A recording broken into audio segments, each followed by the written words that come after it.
ایک صاحب نے لکھا، حضرت آپ نے فرمایا کہ شیعہ بھی مسلمان ہے. ہمارے استاد صاحب فرماتے ہیں کہ شیعوں کا کلمہ اور ہے، پھر وہ صحابہ کرام کو معیار حق بھی نہیں مانتے اور نماز بھی اور طرح پڑھتے ہیں. کچھ لوگ کہتے ہیں کہ شیعہ حضرات صرف 3 نمازیں پڑھتے ہیں، وضاحت کر دیں. یہ ایسی باتیں ہیں جو بہت وقت چاہتی ہیں. میں نے جو اصولی باتیں کہی تھی ان پر سارے دوستوں کو توجہ مرکوز کرنی، ذہن میں اس کو بٹھاتے ہیں کہ جب کوئی یہ بات مانتا نا کہ اب حضور کے بعد کوئی مرکز ہدایت نہیں آئے گا، 2 دین ہم لیں گے نا حضور سے لیں گے، وہ مسلم ہے، اس کو کافر نہیں کہہ سکتے. اب رسول کریم علیہ السلام اس دنیا میں ہمارے سامنے نہیں ہے کہ ہم آپ سے مسئلہ طے کرا دیں. کتابیں جو ہم تک پہنچی ہیں اس میں لوگوں نے بہت مختلف قسم کی رپورٹیں لکھی ہیں. کتابیں سب گروہوں کے پاس ایسی ہیں، بڑی بڑی ہیں، عالموں نے لکھی ہیں، پرہیزگاروں نے لکھی ہیں.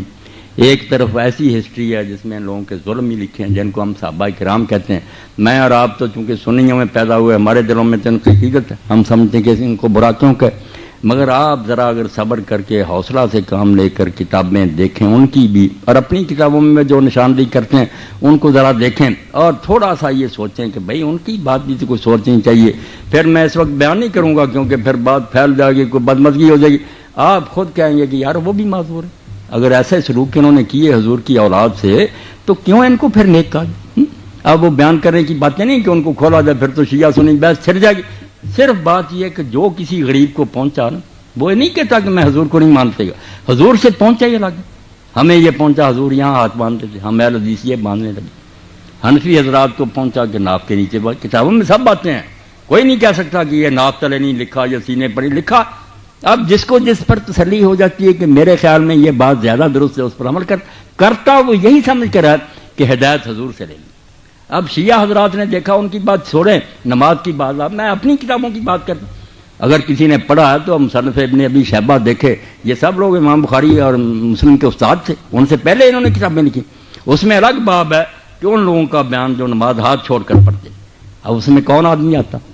یہ ہم صحابہ کے عاشق کدھر جائیں گے پھر کہ عبداللہ ابن زبیر رسول اللہ کی پھوپھی کے بیٹے ہیں، یہ عبداللہ ان کا بیٹا ہے اور حضرت ابوبکر صدیق کا نواسا، ہاتھ چھوڑ کر نماز پڑھتا تھا. اتنا بڑا صحابی رسول.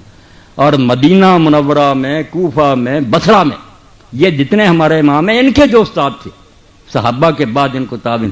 مدینہ میں جائیں امام سعید ابن مسیب جن کو سید التابعین کا، صحابہ کے بعد سب سے ہاتھ چھوڑ کر نماز پڑھتے. ہماری سنیوں کی کتابوں میں ہم بصرہ میں جاتے ہیں، حسن بصری اور محمد ابن سیرین یہ ہاتھ چھوڑ کر پڑھتے.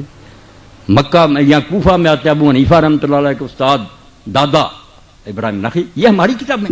اب کون سی نماز شیعوں کی الگ؟ ہاتھ چھوڑ کر پڑھتے اور کیا ظلم کرتے؟ کوئی بات نہیں. ہماری کتاب میں گواہی دیتی یہ نماز پڑھنے والے بھی صحابی تھے، بڑے بڑے تابعین. اور کوئی بات بتائیں؟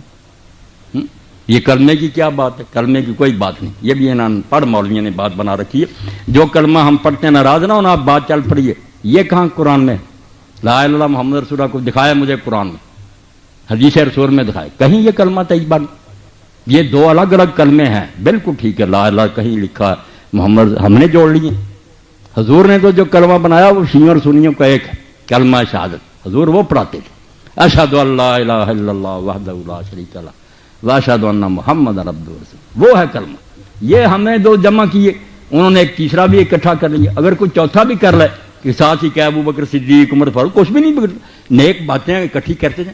یہ کوئی اسلام کے کلمے نہیں، نہ کوئی دین اس سے بگڑتا ہے. اچھی باتیں جو اکٹھی کرتے ہیں آپ، عثمان ذوالنورین کر لیں آپ بھی کلمہ. یہ کریں، یہ کلمہ کوئی نہیں ہے. یہ کلمہ طیبہ آپ بھی حیران ہوں گے کسی آیت میں نہیں اس طرح بنا بنایا آیا، کسی حدیث میں نہیں. 2 الگ الگ چیزوں کو لے کر ہم نے اکٹھا کر دیا. انہوں نے بھی اگر کہہ دیا علی ولی اللہ تو ہم بھی مانتے ہیں کہ علی جو تھے اللہ کے ولی تھے، کوئی شک والی بات. اس طرح کی باتوں سے دین نہیں کوئی بگڑتا. یہ آپ کہہ لیں کہ پیار سے انہوں نے کر لیا. ہمارے ہاں یہ بریلوی دوست جو ہیں یہ اذان سے پہلے یہ صلات کہتے ہیں، بعد میں کہتے ہیں. ہم کہتے ہیں حضور نے نہیں کہی ہے، صحابہ نے اس لیے نہیں کہنی چاہیے. مگر یار اس میں کوئی کون سی کفر کی بات تو کوئی نہیں نا. درود شریف انہوں نے پڑھ دیا، کوئی اسلام سے نکل گیا. عقل سے کام لیا کریں. جتنی بات غلط نظر آتی ہے یہ حضور کا طریقہ کہہ دیں، مگر کافر نہیں، کوئی غلط بات نہیں. درود شریف ہر وقت پڑھا جاتا ہے. کوئی صبر سے بھی کام لینا، کچھ نہیں بات. اور کون سی بات چیزوں نے کہہ دی؟ 3 نمازیں. ہاں 3 نمازیں کوئی نہیں پڑھتا. کوئی مسلمان نہیں کہتا کہ 3 نمازیں. سب جانتے ہیں کہ 5 نمازیں ان کے 5 کے نام ہیں، 5 کی رکھتے سارے مسلمانوں کی ایک ہیں کہ 2 فجر کی ہیں، 4 ظہر کی ہیں، 4 عصر کی ہیں، 3 مغرب کی ہیں، 4 عشاء کی، شیعہ کی بھی اتنی ہیں، سنیوں کی بھی اتنی۔ اب مسئلہ کیا ہے؟ جمع بین الصلاتین کہ 2 نمازیں اکٹھی پڑھی جا سکتی ہیں کہ نہیں۔ یہ جب ہم پرانی حدیثوں کو دیکھتے ہیں، ٹھیک ہے جب زد آ جاتی لوگ زد میں دور تھے، شیعوں کی کتابیں میں نے پڑھی، ان کے علماء بھی میں جانتا ہوں، وہ سارے مانتے ہیں مگر روک نہیں سکتے، جانتے وہ بھی ہیں کہ الگ الگ 5 وقتوں میں پڑھنا۔ ہماری طرح وقت لکھے ہوئے ہیں کہ زور یہاں تک ہے، اثر بالکل ہمارے والے طریقے، صرف فرق یہ ہے کہ حضور نبی کریم صلی اللہ علیہ وسلم نے یہ اب ہماری زد ہے کہ ہم نے اکٹھی کرنی چھوڑ دی۔ رسول کریم علیہ السلام سے صحیح حدیث ہے، چاہے امام ترمذی کہتے ہیں اس پر کسی نے عمل نہیں کیا، یہ تو آپ کی اپنی مرضی، حدیث میں کوئی خرابی ہے کہ آپ نے مدینے میں ہوتے ہوئے نہ سفر تھا، نہ بارش تھی، نہ خطرہ تھا، نہ بیمار تھے، ظہر اور عصر کی 2 نمازیں اکٹھی پڑھائیں، 4 فرض اس کے 4 اس کے 8 مغرب اور عشاء کی، بالکل صحیح حدیث، کوئی شک نہیں۔ اب بلا وجہ اکٹھی کی۔ ابن عباس سے لوگوں نے پوچھا، ابو ہریرہ سے پوچھا کہ حضور نے ایسا کیوں کیا جب کوئی مجبوری نہیں فرمایا؟ اسی لیے کہ امت سے تنگی دور ہو جائے، امت کو پتہ چل جائے کہ اکٹھی کی پڑھ لیں کوئی بات نہیں۔ تو سنت ہے یہ شیعہ جو کرتے ہیں، مگر ان کی زیادتی کہ انہوں نے عادت بنا لی، یہاں سے خود یہ شیعہ مسر کے بھی خلاف ہیں، ان کی کتابیں بھی یہ نہیں کہتی کہ روز اس طرح پڑھو، 5 اذانیں ہونی چاہیے، 5 وقت ہے، مگر صرف اکٹھی کی جا سکتی ہیں۔